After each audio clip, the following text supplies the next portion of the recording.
is Stitches Quilting, and we are going to do a live YouTube video for how to quilt with quilting. So if you guys would like to learn any basic little techniques with quilting, that would be fantastic. I'm doing a video each day this week. Yesterday we did a block of the 9 square in a 9 square block.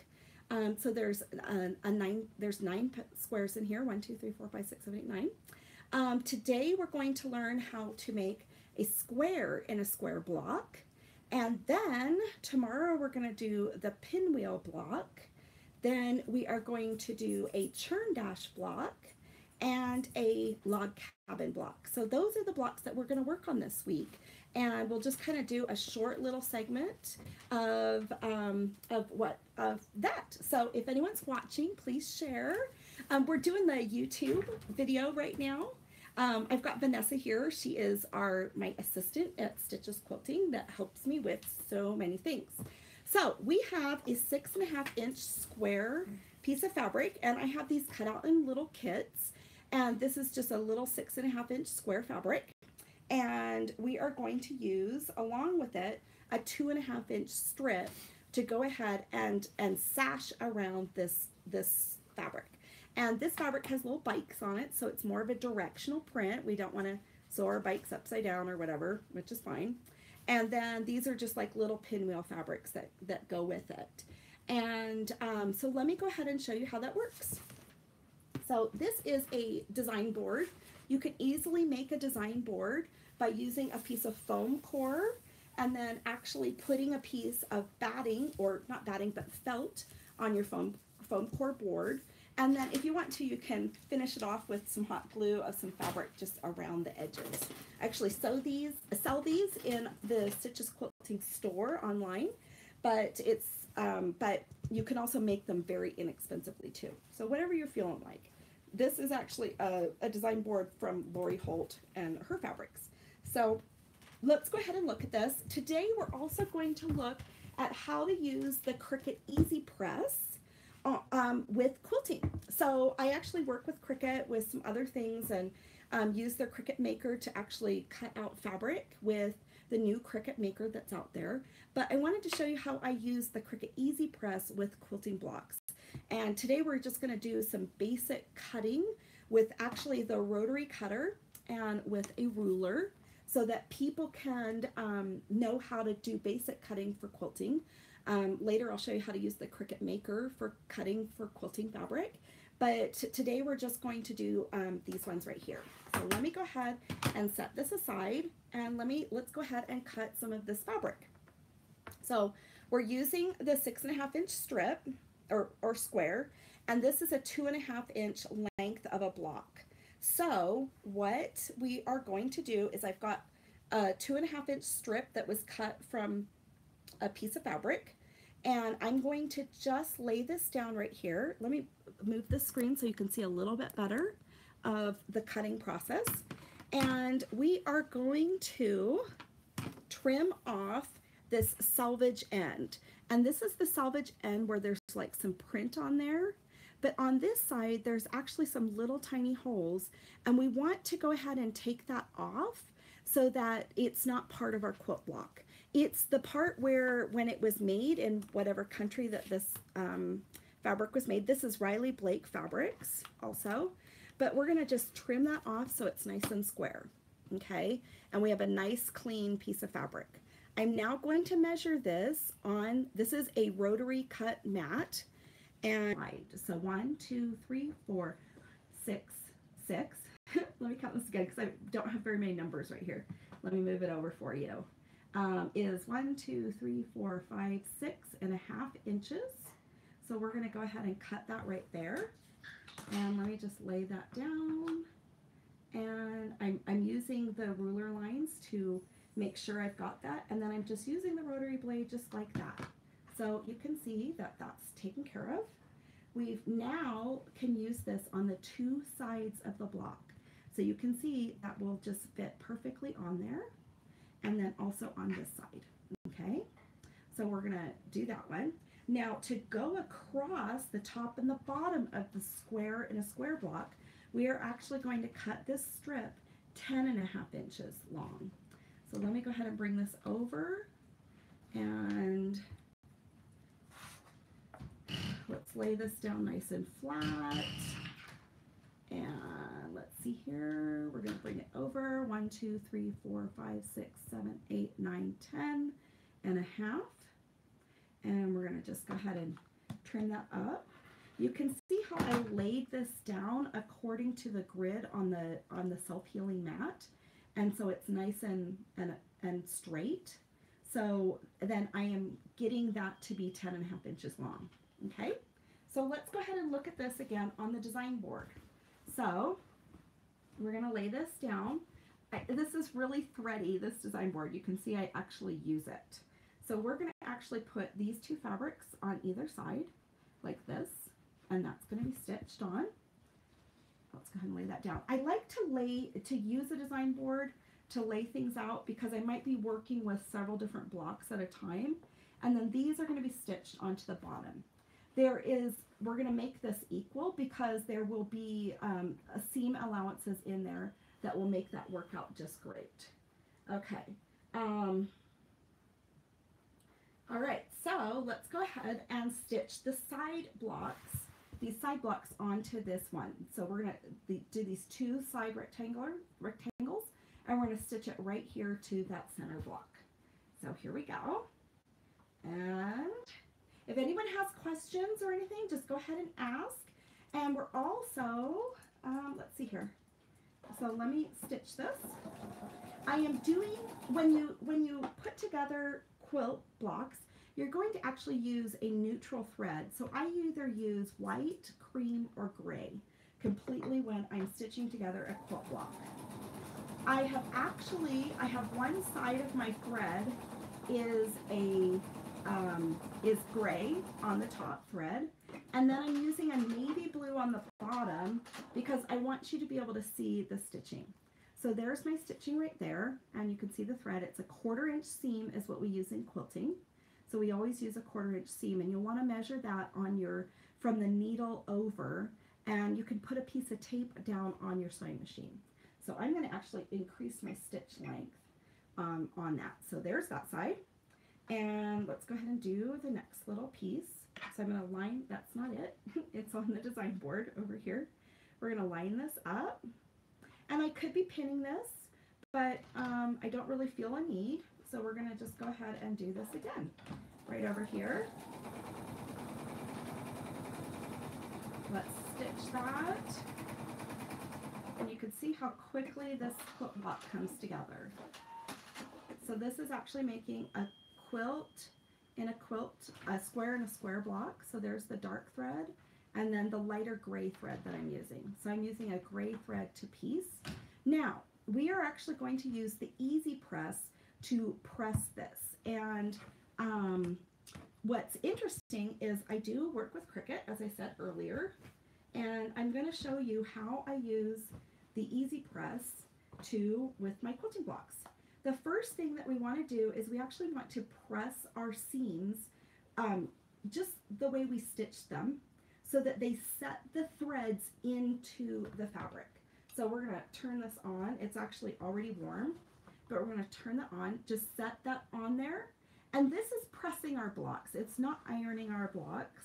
So in quilting, we just want to kind of get a good press.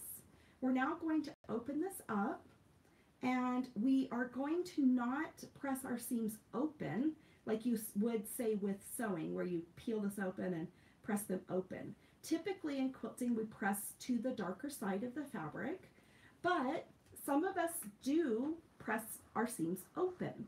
And when people press their seams open, they might be doing it because there's a lot of bulk in the fabric, or maybe it's just something that they prefer. So, but it is not really that necessary. So once again, I'm using the Cricut EasyPress in this video, and we're going to just press this down. And I'm not pressing to where I'm going to warp the fabric or change the actual fabric itself.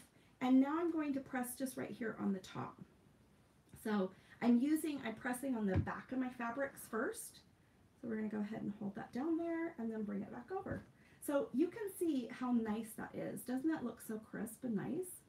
So it's really important to actually press as you're quilting. So let's bring us back to our threading design board. But it's okay because that's what we're doing, is we're actually making things.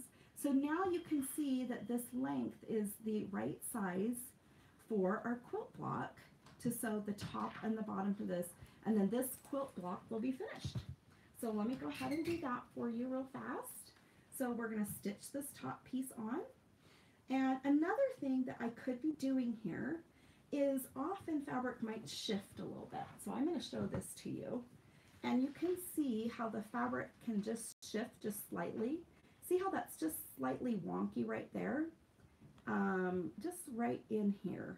It's not quite equal. So before I add another fabric to that, if your block needs squaring up, you lay it down, use your ruler again, and you go ahead and square that up. And even though I'm only cutting off that much, that was a little wonky, it really can affect the math of the quilt later on. So if you feel like things are not stitching quite together as you might have wanted it to, then you can just clean off that edge. And that's called squaring up your block as you're stitching. Okay, so let's go ahead and add the top and the bottom fabrics to this, and you'll see how nicely this will stitch up together. And especially the block is square, we've pressed it nicely. So, oop, my thread came unthreaded on the sewing machine. And I could bring my sewing machine more into the screen. But let's go ahead and do this real fast. There we go. And pull it like that. Bring this back up. So I'm rethreaded. A lot of sewing machines actually come with threaders now. And sewing machines, you can get a basic sewing machine for quilting. It really is a straight stitch. Oh, I think I have something off here. So just one moment. Let me see. Oh, I jumped off of my, that came, I should have rethreaded a little bit better there. Okay, let me bring this off. One moment while I thread the machine properly.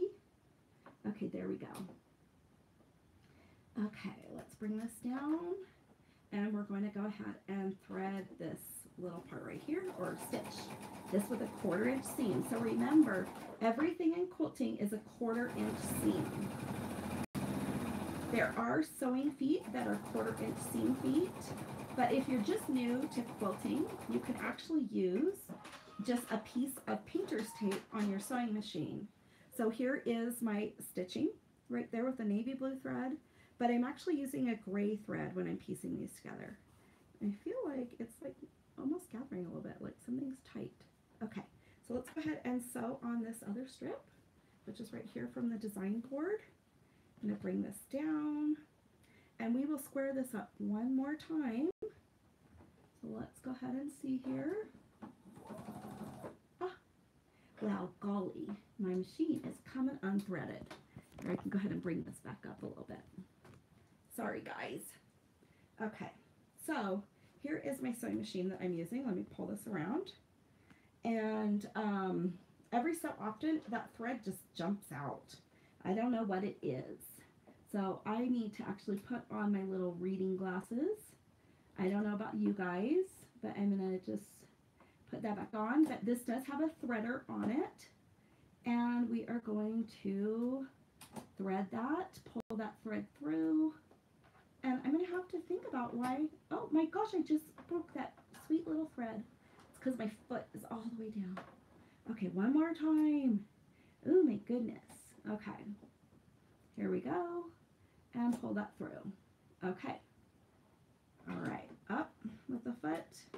And then let's go ahead and stitch on this last piece. Sorry about that. Okay, here we go. And I could be pinning this, but it's, you know, I feel comfortable not pinning it, although tomorrow when we do our next live video, we'll go ahead and show you, I'll show you some different techniques in pinning when you're quilting. So we're actually going to do a pinwheel block tomorrow. So let's go ahead and do that. Okay, so here's our whole block at this moment, but we're going to press this now. So let's bring the, you can use just an ironing mat or a towel with the Cricut EasyPress. So first off, we're going to set our seams. So let's lay this down. And I'm not going to rub, I'm going to just kind of go up and down. And I'm using the Cricut EasyPress. This has a really even heating surface. And unlike an iron, it has more of an uneven heating surface. And so you can see that's down. Now I'm going to go on the back side of my fabric and of my stitching, and I'm going to press these over. So typically in quilting, we don't open our seams. Some people do. Some people do if there's a lot of bulk in a certain seam. We might press something open. There we go. So let's go ahead and do that. And then I'm going to put this down so you can see that's what it looks like right now.